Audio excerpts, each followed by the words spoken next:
Bonjour chez vous, mesdames et messieurs. Bienvenue dans votre émission DJ Presse qui reçoit ce matin Magloire Paluku, qui est patron de Kivuan et Meta de Goma. Honneur Kivu. Magloire Paluku, bonjour. Jambo. Si Jambo. Également sur ce plateau, nous sommes avec Félix Chamala d'Amen TV. Félix, bon retour dans votre émission. Merci Obed, mais merci aussi à tous ces téléspectateurs qui nous regardent partout. Et Nico Faye Mbikaï du média en ligne combattant.net, le procureur pour le peuple, selon lui. Comment allez-vous? Procureur général près le peuple. Merci.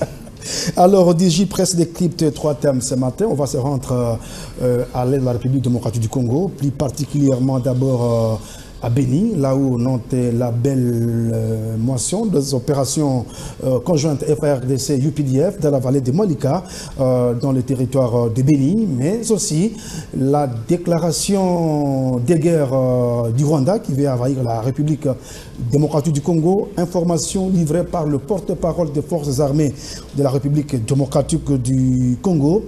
Et on pourra parler également politique avec le processus électorale. L'opposition et une partie de l'opposition civile plaide pour le dialogue, mais le pouvoir à place dit niet. Et puis comment sortir de l'impasse? Si nous aurons le temps, on pourra parler de l'économie avec l'inflation, donc les dollars, le franc congolais qui est terrassé par le roi dollar américain. Magloire Paluku, hein, vous êtes des Kivuan, vous avez couvert plusieurs fois la guerre à l'est de la République démocratique du Congo. On peut parler quand même cette fois-ci hein, d'une belle moisson des opérations conjointes FARDC-UPDF. Plusieurs otages libérés suite à la pression militaire FARDC-UPDF, des bastions récupérés, quelques responsables des ZDF MTN neutralisés. Et quel est votre commentaire? Surtout, ça se passe à Malika. Vous le savez, Malika, c'est les greniers agricoles dans les territoires de Béni. La population de Malika était soumise chaque jeudi aux travaux champêtres pour le champ donc, des ZDF et vendre les produits agricoles pour l'effort de guerre des ZDF. Bon, depuis 10 ans, il y a toujours de belles moissons.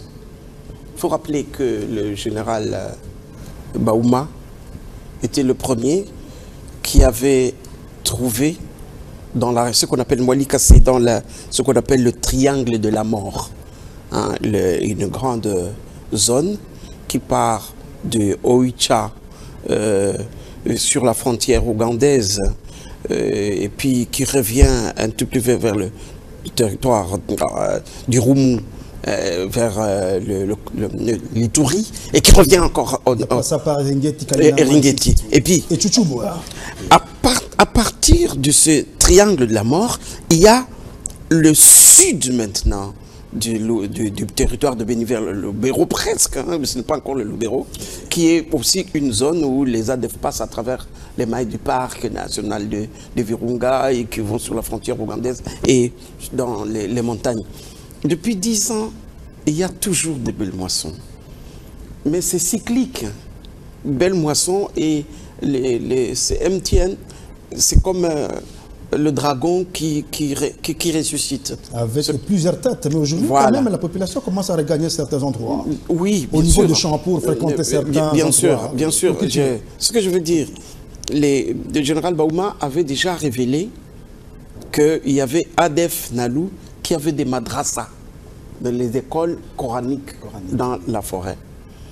Là, on endoctrine les jeunes gens pour... Il y a on venait kidnapper les gens ou on trompait les jeunes gens que vous allez au Canada aux études. À Médine, il y a une forêt là où il y a chez les intégrés islamistes qui s'appelle Canada. On disait que vous allez à Médine en formation, mais il y a là-bas Médine. C'est cyclique. On ne peut pas s'arrêter à ce qu'on arrête seulement, on appréhende ces terroristes. Il faut aller au-delà. Et là où moi j'ai des inquiétudes... C'est ça mon questionnement, Magloire. Comment consolider cette victoire? Il faut d'abord arrêter de travailler avec l'Ouganda. Mais comment ça? La moisson, elle est... Non, mais...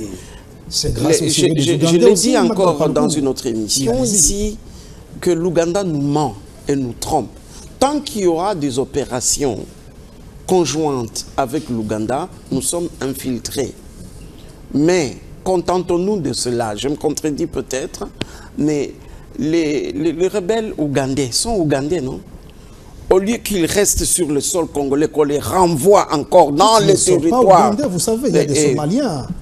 Non, au moins les Érythréens, des Ougandais, des Rwandais également. Le nœud des ADF Nalo MTN, moi je colle les deux appellations.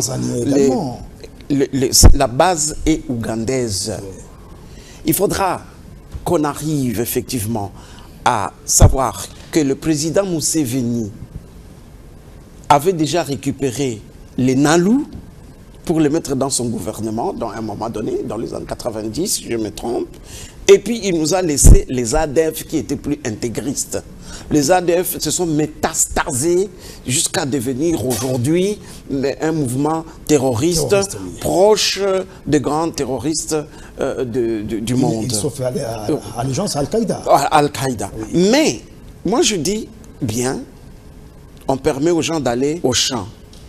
Mais l'épisode qui va suivre, les gens vont être tués dans un autre coin de Moualika, loin de Moualika, qui est ce qu'on appelait le général Mundos disait, c'est le premier qui avait lancé le terme la guerre asymétrique. Nous devons rester là. Merci, mais désolidarisons-nous de l'impact et de l'influence de l'Ouganda dans notre armée contre les ADF. Aussi de les ADF doivent... Les ADF doivent aussi sophistiqués. Oui, parce que la population des Bénis qui vous écoute aujourd'hui, elle jette de fleurs à cette mutualisation. Grâce à cette mutualisation, il y a quand même des fruits qu'il faut saluer, Magloire Paluku. Oui, je me rappelle dans un débat en ligne, les gens étaient étonnés de ma réaction. Mais moi je dis, on enfonce plus les ADF et les MTN sur notre territoire, au lieu qu'on les pousse à aller vers l'Ouganda. Et c'est qu'il y a une attaque, enfin excusez-moi, une attaque, il y a des morts que nous regrettons, l'Ouganda et le monde entier s'est ému de voir. Mais moi je dis, il faut arrêter ce cycle-là de tuerie et de gain. Victoire et puis mort, victoire et puis mort. 10 ans, un gouverneur disait, je ne suis pas un gouverneur de condoléances. Nous ne sommes pas un pays de condoléances. Nous sommes un pays qui aspire à la paix. Je ne crois pas en toute opération militaire avec l'Ouganda, même s'il y a une espèce d'embellie. Donc vous parlez de la chauve-souris au niveau du Petit Nord. C'est des gros hypocrites. La dernière déclaration du président Museveni, on voit bien l'hypocrisie internationale qui est là-dessus. Vous savez, moi j'ai atterri plusieurs fois en Entebbe. Une déclaration un peu irresponsable. Non, seulement vous savez, Museveni c'est le maître des délires. Museveni nous a toujours injurié d'être un pays de mangeurs de chiens et de serpents. Et c'est comme ça qu'il a toujours qualifié le Congo. Quand vous atterrissez à Entebbe, il y avait les Maroons. Il y avait des camps de militaires américains en face de la Maison Blanche. Maison Blanche, en Ouganda. Ça s'appelle White House, la maison du président en Ouganda. Ouais. Mais c'était pour lutter contre Kony que l'Amérique a mis toute une base à Entebbe. Mais nous, pour lutter contre les MTN, pourquoi l'Amérique ne nous aide pas à mettre une base à... Mais ça dépend de la force de la diplomatie congolaise. Non. Merci. Merci Magloire Paluku. Nico Faye Mbika de combattant.net. Cette fois-ci, il y a une belle mention des opérations conjointes FRDC et UPDF. Le résultat sont là, les images sont là. Faut-il renforcer la présence des FARDC dans cette vallée de Moualika?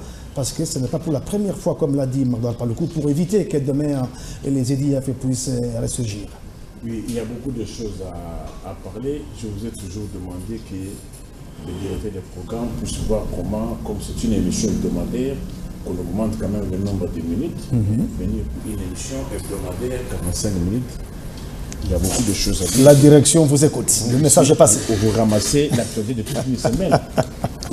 Pour cela, on n'a pas de limite à perdre. Mon peuple doit retenir qu'à ce jour, il reste 150 jours pour la tenue des élections. Mais il faudra nuancer la tenue des élections n'est pas synonyme de fin de mandat. Quant à la fin de mandat, elle interviendra le 24 janvier 2024. Pour cela, il reste 185 jours. Que chacun fasse sa part. 1338 jours depuis que le régime nous a mené cette histoire de Covid-commerce.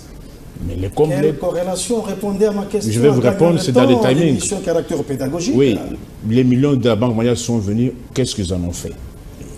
Aujourd'hui, mais à l'aéroport, 5 000, 6 700 francs, vous payez sans quittance. Nous sommes journalistes. 52 jours depuis que le compatriote Salomon Escadel à Kalonda a été arrêté.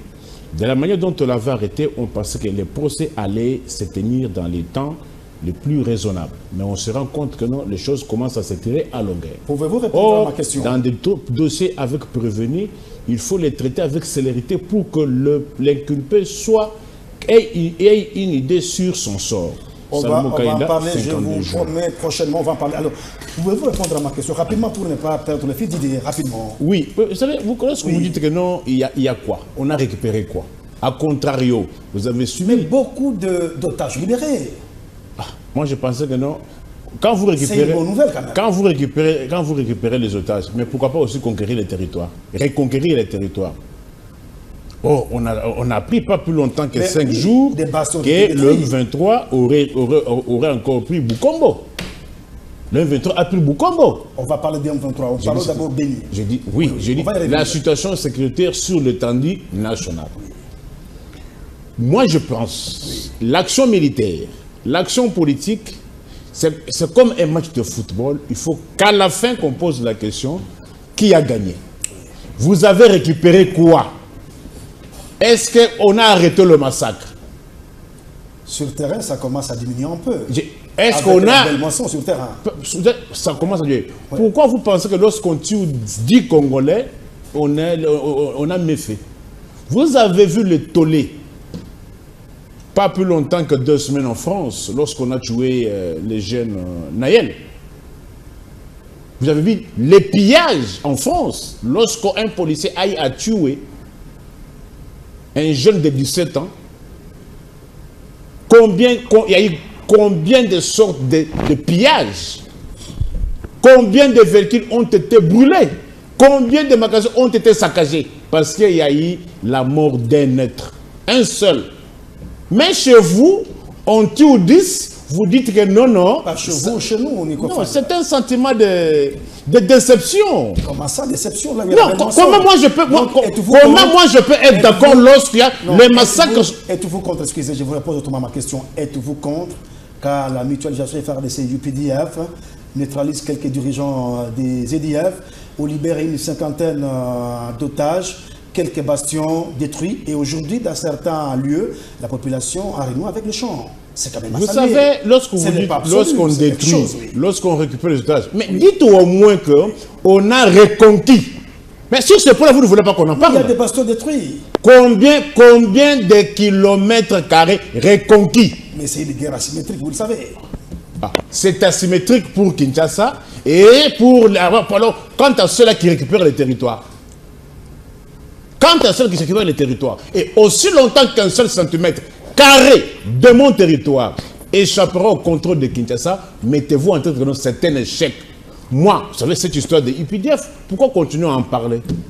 Mais le résultat est là, sur le terrain. Il y a eu état de siège. Oui. On a vu le M23 et les ADF, Codeco, Zaïre et consorts en train de massacrer. Aujourd'hui, la sécurité au Congo est devenue l'exception et aujourd'hui, l'insécurité est devenue la règle. Si on tue du Congolais, on dirait, comme vous venez de le dire que non, quand même, on a moins tué. Mais vous pensez que non? Les familles des victimes, la vie humaine est sacrée. Elle est irremplaçable. C'est pour cela, sous d'autres cieux, lorsqu'on trouve un mort, les services de sécurité et de renseignement ne dorment pas. Il faut qu'on arrive à connaître d'où est venue cette mort. D'où est venue cette mort? Mais chez vous, vous banalisez. Parfois même l'État vous allez voir que l'État commence à imputer la mort là à des particuliers. Non, non, ce n'est pas ceci, ce n'est pas ceci. Il y aurait des conflits dans le parti politique. Écoutez, on est où? Est-ce qu'on sort du parti politique X ou Y? C'est pour autant que l'État ne doit pas sécurisé? Je vous repose la question autrement, Nico Faye, Mbika et tout à vous apaisant. Comment consolider cette belle moisson sur le terrain? Non, écoutez, il n'y a pas... Si ça continuait, ça va passer. Je préfère qu'on vienne sur ce plateau qu'on dise... Des beignets, des litouries. Je préfère qu'on vienne sur ce plateau qu'on dise, qu'on parle en termes de reconquête. Mais aussi longtemps qu'on parlera des reprises des otages... Mais dans une guerre asymétrique, il n'y a pas beaucoup de... Mais comment est avec cette guerre asymétrique, ils arrivent au moins à tuer et à conquérir le territoire? Mais pourquoi vous ne pouvez pas aussi appliquer la même stratégie pour reconquérir le territoire? C'est pourquoi on a formé la brigade canine à Béni, vous le savez. Oui. Après avoir formé cette brigade, le résultat au niveau... Aujourd'hui, sur le terrain, ça commence à se sentir. Moi, je vois la population de Béni. À ma question, tu ne réponds jamais. À ma question, tu ne réponds jamais. Je vous donne une réponse interrogative. Combien de territoires, ou bien combien de kilomètres, combien de mètres carrés avez-vous déjà reconquis? On y revient avec les petits Nord, merci. On y revient parce qu'on va parler avec la déclaration du Rwanda. Alors, Félix Chamala, je l'ai dit à ma gloire, vous êtes à la même TV, hein, à ma gloire par le coup, Moalika, c'est le grenier du territoire de Béni. Chaque jeudi, la population était contrainte de faire le champ pour les EDF et puis une fois récolté, vendre le produit en faveur des guerres, donc la guerre sainte, entre guillemets, selon les terroristes EDF. Alors, comment l'État doit faire pour occuper cette population, parce que moi, les cas aujourd'hui, on peut pacifier pour qu'elle ne soit plus utilisée par les EDF. Je pense que quand c'est difficile pour nous de faire un pas pour aller de l'avant et qu'on arrive à y faire, il faut en féliciter, il faut aussi courager, il faut aussi surtout trouver par quels moyens nous pouvons consolider ce que nous sommes en train de prendre, hein, l'espace que nous sommes en train de gagner dans cette partie de l'Est, parce que j'ai vu Nico Faye dans cette difficulté. Quand vous posez la question, est-ce que nous devons passer à la consolidation, il a dit comment on peut y arriver. Vous savez que cette guerre qui sévit dans la partie Est de la RDC, l'aîné l'a parlé avec... cette façon cachée de nos voisins avec l'Ouganda, Museveni, qui deux fois nous trompe avec les yeux doux. C'est la chauve-souris, hein? Ah oui, petit Nord, il est avec... mais à Béni, quand même, qui nous trompe un peu avec le jeu doux, comme s'ils sont avec nous le matin et le soir, ils annoncent d'autres messages qui blessent vraiment les Congolais.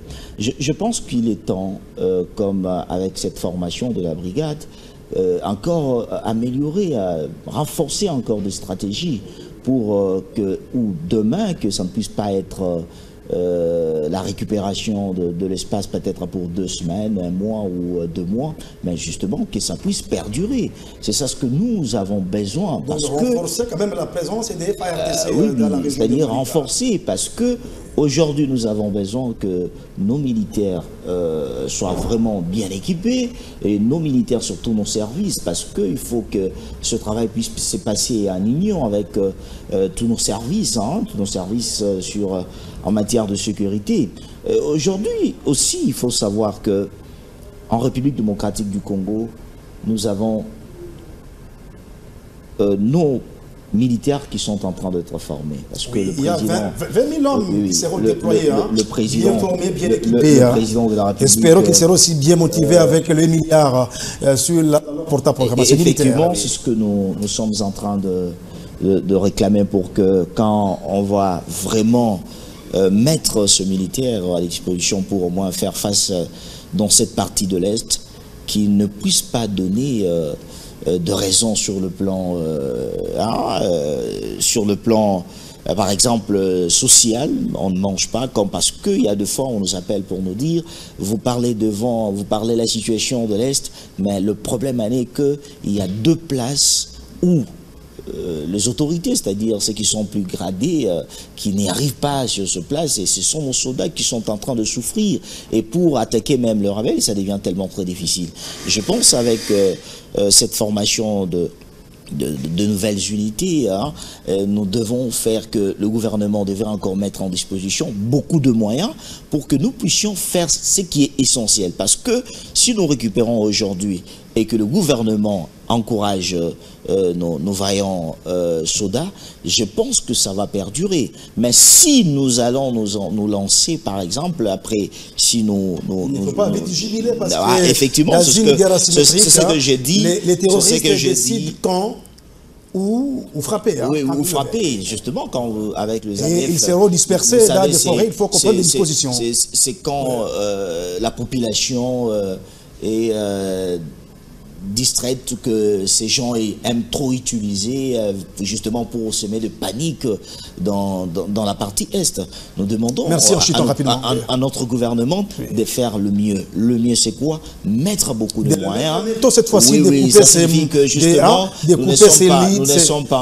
de ravitaillement des EDF, surtout les bastions agricoles. Nous devons acheter des outils qui sont tellement réalistes qui nous devons faire face à ces rebelles, parce que vous savez très bien, Antonio Guterres l'a dit, il a bien dit que ce rebelle ont de matériel tellement à la hauteur où même la MONUSCO n'arriverait pas. C'est pour cela aussi, nous devons, c'est comme sur ce plateau, je l'avais dit, les gens aujourd'hui ne devraient pas faire cette...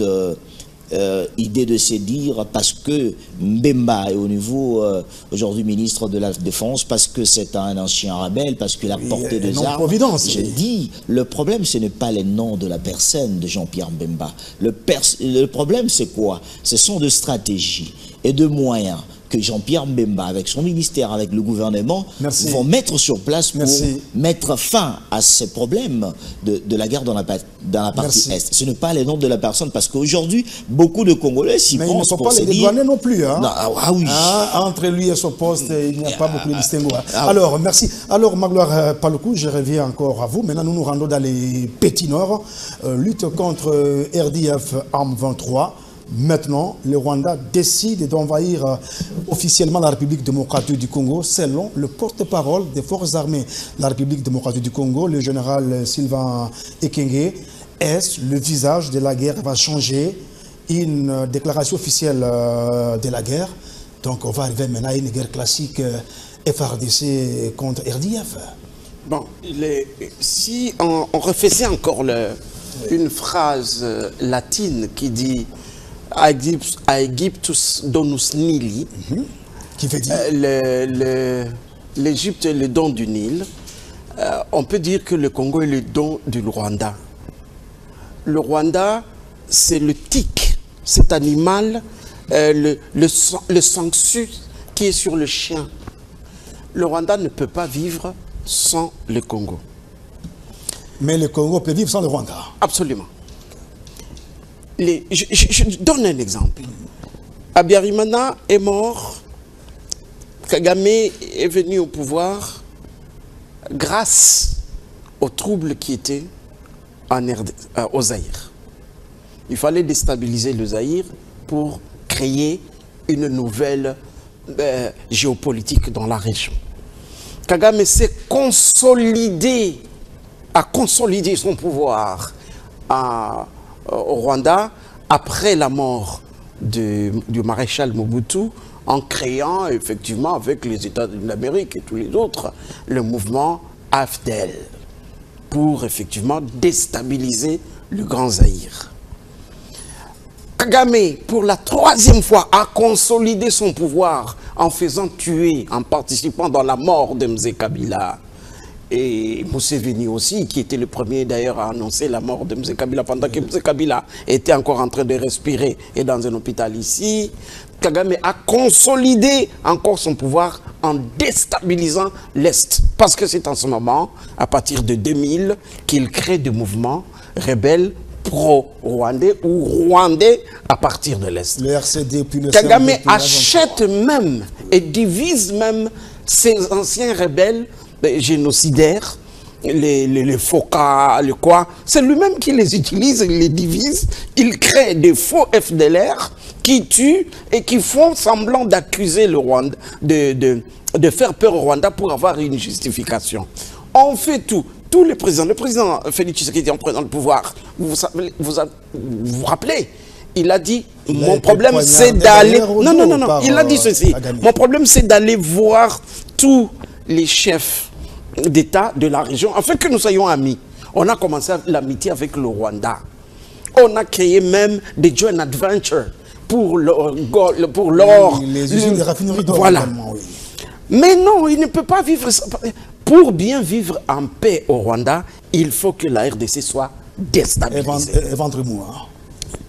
Alors, dire que les FDLR FOCA vont attaquer le Rwanda. Je ne sais pas si vous écoutez tous les matins, ou si vous écoutiez tous les matins une émission sur Radio Okapi d'autant de personnes... Oui, comme le ministre Julien Paluku l'a dit, le recyclage des FDLR. Voilà, combien d'FDLR rentrent tous les matins et témoignent?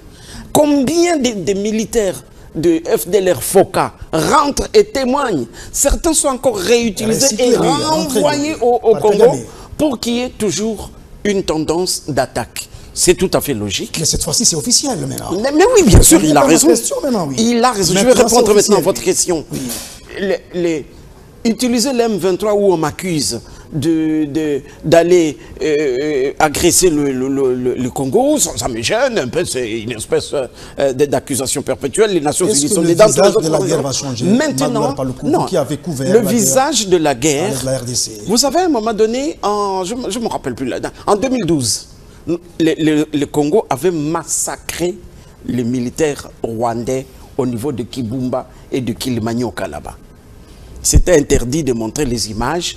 Et nous, les journalistes qui faisaient le reportage, se rappellent ces jours-là. Parce qu'ils étaient en train... On les a massacrés. Enfin, on les a tués. Parce que c'était en pleine guerre. Les FARDC vraiment ont remonté. On a caché tous ces militaires au Rwandais. La calmie est venue, Kagame a compris.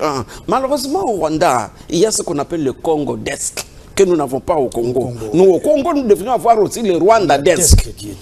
Le Congo-desque qui quotidiennement étudie les stratégies pour déstabiliser le Congo, pour exploiter le Congo, vivre du Congo. Et selon certaines recherches, le Congo-desque au Rwanda fait venir beaucoup d'argent. Ils étudient notre culture, notre manière de vivre, ce qui nous fait peur, ce qui nous fait la joie. Et même ce que nous aimons et celle que nous aimons. Ils étudient tout ça. Nous aussi, nous devrions avoir un Rwanda-desque qui étudie tous les mouvements. Oui. Le Rwanda est assez fatigué, je pense, d'être accusé par les Nations Unies. Il faut qu'on fasse avaler, qui est d'ailleurs une accusation perdue. Cette fois-ci, c'est officiel, ils l'ont déclaré. Non, mais il a commencé... Mosé Kabila avait dit que le régime rwandais, c'est un régime anthropophage qui mange ses propres enfants pour accuser les autres qui sont équitiés. Kagame est président parce qu'il y a eu génocide. S'il n'y a pas eu génocide, il ne serait pas président. Alors il faut qu'il accuse encore le Congo et qu'il entre officiellement. Mais je me demande pourquoi il y a une petite phrase du président de la République, je termine par là, Félix Tshisekedi, qui dit il faudra que notre armée soit forte, il faudra que nous soyons fortes, que quiconque fera une aventure guerrière au Congo trouve une leçon. Nous devons aussi déstabiliser politiquement, moralement, culturellement, scientifiquement, je ne vais pas dire militairement, le Rwanda pour que nous vivions en paix. En politique et en géopolitique, il faut que le voisin soit déstabilisé pour que nous soyons en paix. C'est ce que fait l'Amérique, c'est ce que fait la France, c'est ce que fait la Russie. Oui, oui. Merci. La Chine aujourd'hui, bien sûr, il faut que le Rwanda soit instable pour que nous soyons en paix. Merci alors... Nico Faye Mbikaï, maintenant que le Rwanda décide d'envahir officiellement la République démocratique du Congo, l'information livrée par le porte-parole de FARDC, est-ce le visage de la guerre va changer et est-ce que les forces armées de la République démocratique du Congo ont pris au sérieux cette menace? Si oui, qu'est-ce qu'elle doit faire concrètement les FARDC? Je commence par là où le Seigneur finit, il faut. Mais bah, il faut là, c'est le futur, non? Mais tu commences par le futur. Non. Oui. Vous, depuis qu'on a commencé à tuer, mais lui c'est un journaliste. Depuis qu'il y a eu les incursions, lui n'est pas le gouvernement. Vous vous n'avez jamais pris aussi des dispositions. Ça me rappelle l'époque des empires faibles. Les stratégies, on ne peut pas les dévoiler devant la télé, vous le savez. Jusqu'où il n'y a que la partie rwandaise, il n'y a que la partie rebelle qui prennent les initiatives sur le terrain. Je n'ai jamais senti les initiatives offensives du côté de Kinshasa. Or, c'est nous qui sommes agressés. Entre l'agresseur et l'agressé, qui doit beaucoup prendre plus d'initiatitive? On doit économiser les centres congolais. On doit économiser quoi? Les centres congolais. Mais c'est là qu'on joue tous les jours là. C'est pour cela la RDC j'apprécie beaucoup ces garçons, Volodymyr Zelensky est de mon école. Zelensky, lui, n'a pas vu la grandeur de Moscou. Et d'ailleurs même, c'est à partir de Zelensky que les gens ont découvert que la Russie n'était pas une puissance militaire. Non, la Russie, c'est pas notre sujet. La Russie, mais je dis, mais nous parlons de guerre. Se bat contre le reste du monde, les grandes puissances. Faux et archi-faux. Lorsque Poutine a déclaré la guerre, le reste du monde lui a interdit. On vous pose la question, citez un seul militaire ukrainien qui est sur le territoire russe. Il n'y en a pas. Lorsqu'il a décidé sa guerre, en promettant qu'il va envahir Kiev dans 5 jours, aujourd'hui, on est à plus d'une année, 6 mois. Revenons à notre sujet alors. C'est parce qu'il y a eu un brave Volodymyr Zelensky, aujourd'hui qui passe aussi à l'offensive contre la prétendue deuxième puissance militaire mondiale. Aujourd'hui, le poteau, j'ai découvert que non, c'était vraiment une coquille vide. Sans armée, sans militaire en soi. Ça, c'est trop facile. Non, mais les États-Unis sont derrière, même la France, la Grande-Bretagne. Vous savez, aujourd'hui, ce n'est pas totalement Moscou qui gère la guerre. Aujourd'hui, c'est Washington et les autres occidentaux qui donnent les armes selon la capacité adverse. Oui, si c'est décidé de notre arme, on va écraser Moscou. Donc la comparaison n'est pas raisonnable. Alors, c'est pour vous dire quoi? D'abord, le courage, la détermination et les initiatives qu'un agressé doit prendre. Alors, mais chez nous, il y a quoi? Kagame qui vous êtes toujours officiellement maintenant. Est-ce que les FRDC sont pris au sérieux? Et non seulement Kagame, il y a aussi la société civile qui a alerté qu'on voit déjà une réorganisation des troupes étrangères et puis du M23. Et vous, en tant que vous attendez qu'on attaque pour dire que non, on a repoussé. Qui a l'obligation de reconquérir? Apparemment, avec ce régime, je me rends compte que non, il veut même que la situation reste telle qu'elle est, avec 406 jours que notre Bounanga est parti. Or, lorsque ce régime est arrivé, on leur a donné 26 provinces. Vous avez suivi le gouverneur militaire. Vous êtes toujours, vous avez suivi. Je vous pose la question. Sur le terrain, on a reconquis quoi? Avec cette question-là, sera sous contrôle du gouvernement. Pardon? Avec l'EAC. Vous savez, il y a eu déjà combien de promesses? État de siège. On est à la 40e prorogation. On est à la 40e. On est à la 40e prorogation. C'est à moi de poser cette question. Vous avez déjà oublié. Énième prorogation, bien sûr. On les a déjà oublié. On les a fait croire ici au IPDF. IPDF. Oh, pour la première fois. Comme ils disent, pour la première fois. On est où? Le résultat? Les Marines américains. Où en sommes-nous? Oh, CAC. Où en sommes les résultats? Aujourd'hui, vous gagnez à tous les coups. Lorsque vous interdit, n'allez pas avec Kagame. Non, Kagame c'est notre frère. Vous dansez, vous vivez ensemble avec Kagame. Quand est-ce que Kagame est devenu mauvais? Il est devenu agresseur. Qu'on note, qu'on me donne la réponse. L'EAC, on vous a interdit. Quand est-ce que vous vous êtes rendu compte que l'EAC n'était pas aussi sincère? Alors, Nico Faïmbikaï, est-ce que le FRDC a pris au sérieux cette menace? Vous devez être patriote quand même, on est de condamner toujours. Oui. La question parce que la RDC nous appartient à nous tous. Nous ne devons pas incomber. Au lieu de jeter toujours des anathèmes au gouvernement. Nous n'allons pas incomber la faute aux militaires. La faute se trouve au niveau politique. Qu'est-ce que les politiques font? est-ce que le politique lui-même est-il déterminé? Est-il correct? Merci. Est-il sérieux? Merci, merci. Malheureusement, on est talonné par le temps. Alors, Félix Chamala, excusez de vous couper la parole. On a peu de temps. Félix Chamala, cette fois-ci, Kagame s'est déclaré officiellement d'envahir la République démocratique du Congo.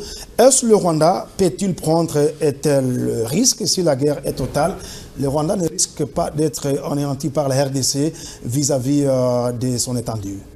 Je pense que l'aîné Paluku l'a dit, quand on parle aujourd'hui de l'existence du Rwanda, à chaque fois ils veulent faire la guerre en RDC pour moi, qui se sentent, qui sont considérés sur le plan africain et ainsi de suite. Aujourd'hui, nous avons un problème. Le Rwanda, à travers des communiqués, chaque fois il nous menace. Vous avez suivi dernièrement une déclaration de Kagame pour dire que nous avons nos terres à récupérer en République démocratique du Congo. Il a été contredit par les gars historiens, dont le professeur Dayouel. Oui, c'est plutôt la RDC de récupérer ces terres au Rwanda. Justement, l'autre fois, je l'avais dit sur ce plateau, en République démocratique du Congo, nous devons déjà inculquer, même à nos enfants, ceux qui viennent de naître aujourd'hui pour l'RD, tout simplement, que nous avons un pays en face de nous qui, pour exister, doit au moins subir des choses terribles en République démocratique du Congo, tuer, faire n'importe quoi pour au moins s'y ressaisir sur le plan africain.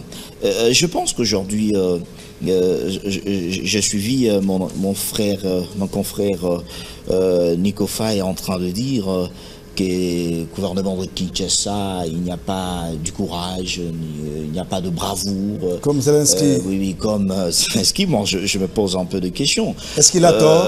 Bon, il a tort parce que aujourd'hui, Tshisekedi a montré cette volonté sur cette question de la guerre dans la partie est de la République démocratique du Congo.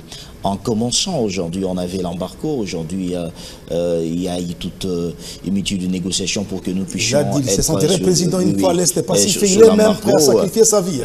Oui, il a fait ce genre de déclaration. Aujourd'hui, le Rwanda, nous connaissons aux yeux de tout le monde, même de la communauté internationale, que le Rwanda, le président de la République, a pris ce risque de dire clairement à tout le monde, nous l'avons vu même lors du point de presse avec le président français, il a bien dit que le Rwanda, c'est le pays de Paul Kagame qui est en train de semer des troubles en République démocratique du Congo.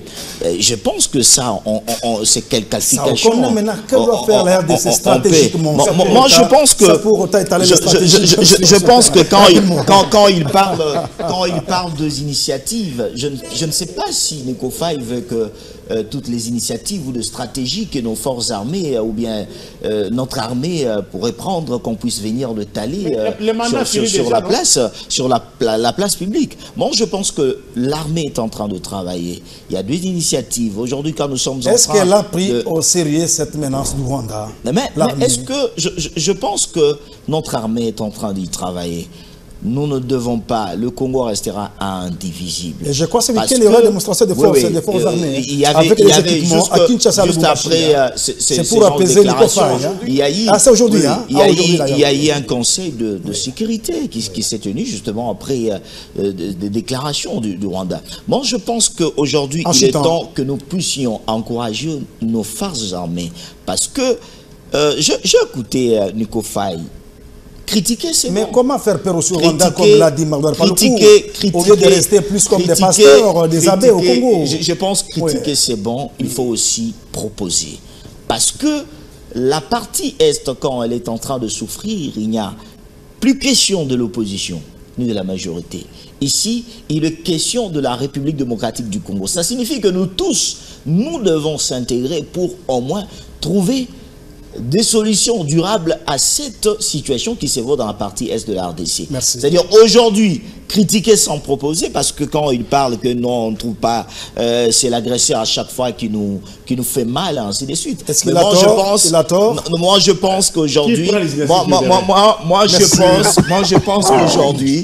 je pense qu'aujourd'hui, quand nos forces armées récupère par exemple quelques villages ou bien quelques coins, il faut en féliciter. Nous sommes restés dans ce coin pour justement critiquer quand nous sommes attaqués. Là, on est au premier plan pour critiquer. Mais quand on est en train de reconquérir certains villages, là, on n'y parle pas. Là, on dit que l'armée est faible. Là, on dit que le président n'apporte rien comme solution. Merci. Alors, on doit clôturer rapidement, on est à la fin de l'émission, avec la politique, le processus électoral. Le CLC Magloire Paluku, dans une conférence de presse mercredi dernier à Kinshasa, appelle la classe politique au dialogue pour résoudre la crise sécuritaire et politique au pays. De votre point de vue, Magloire Paluku, y a-t-il crise ou pas? Ah si, il y a crise au pays.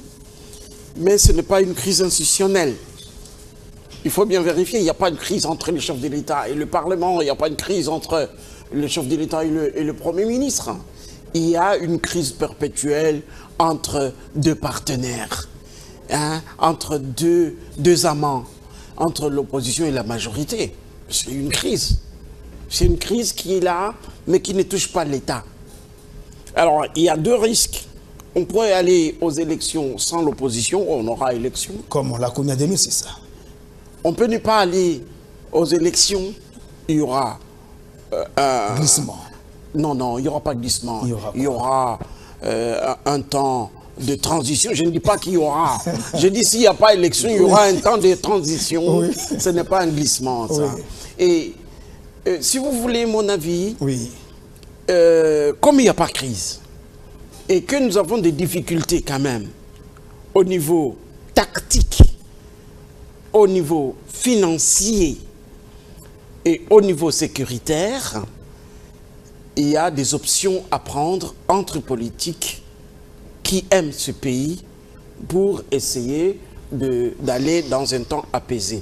Vous savez, ceux qui faisaient des marches durant Joseph Kabila, ce sont eux qui sont au pouvoir. Hein. Oui. Alors, l'opposition de Joseph Kabila aujourd'hui, de Moïse Katumbi, ce n'est pas une opposition des rues. C'est une opposition des gens aisés qui font l'opposition. L'IDPS dit l'opposition à péter. Hein? Non, méfiez-vous. Non, soyons sérieux, soyons sérieux. Oui.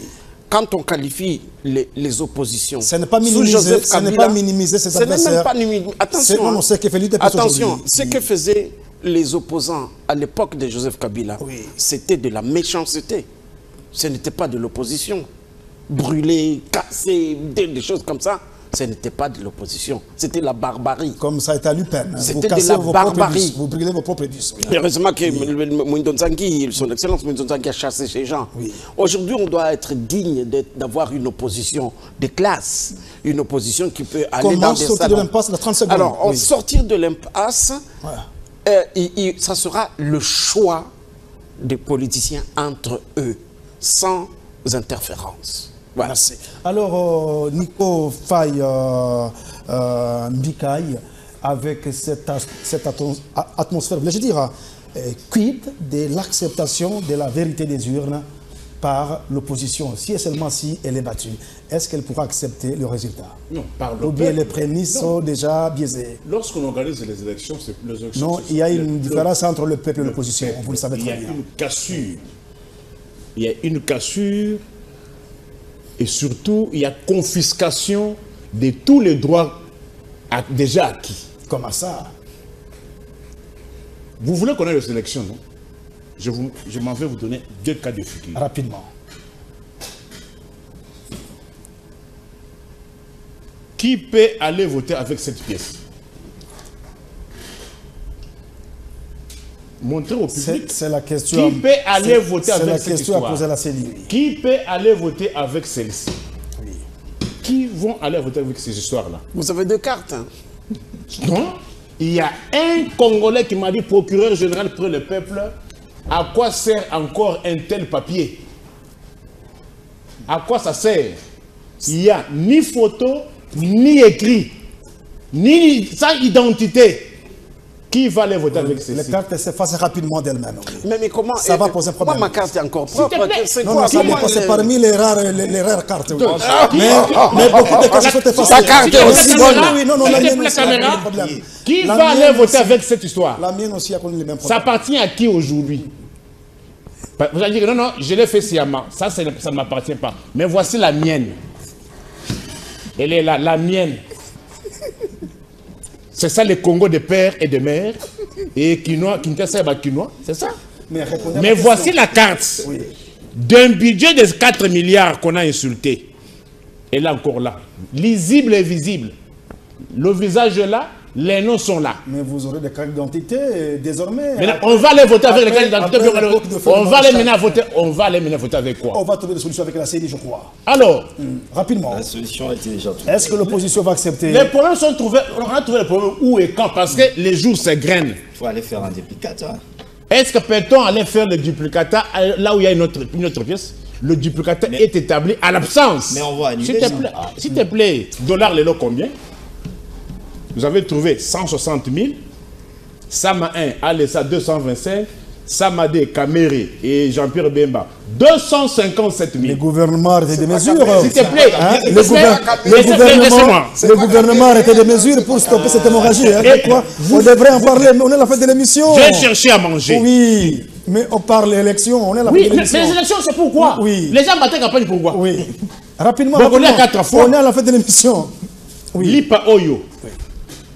Je l'ai acheté à 200 francs, IPAC. C'est-à-dire, avec 200 francs, tu as ce pain. Oui.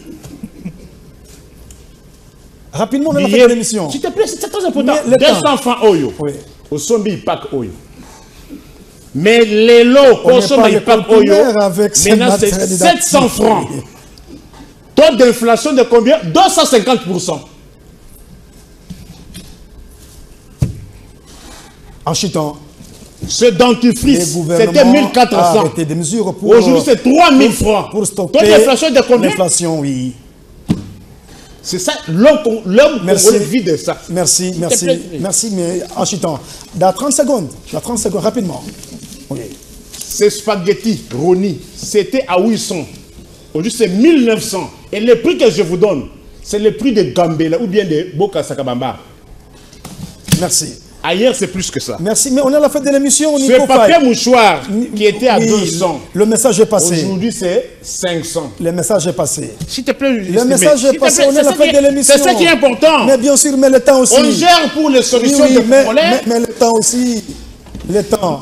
Mais on ne doit pas venir avec toute une valise. On vient pour les solutions de problèmes. On est à la fin de l'émission. Félix Chamala, vous allez prendre la parole pour me répondre sur les élections. De sucre. Oui. On est à la fin de l'émission. Oui, on finit. Oui. C'est sachet de sucre. Oui.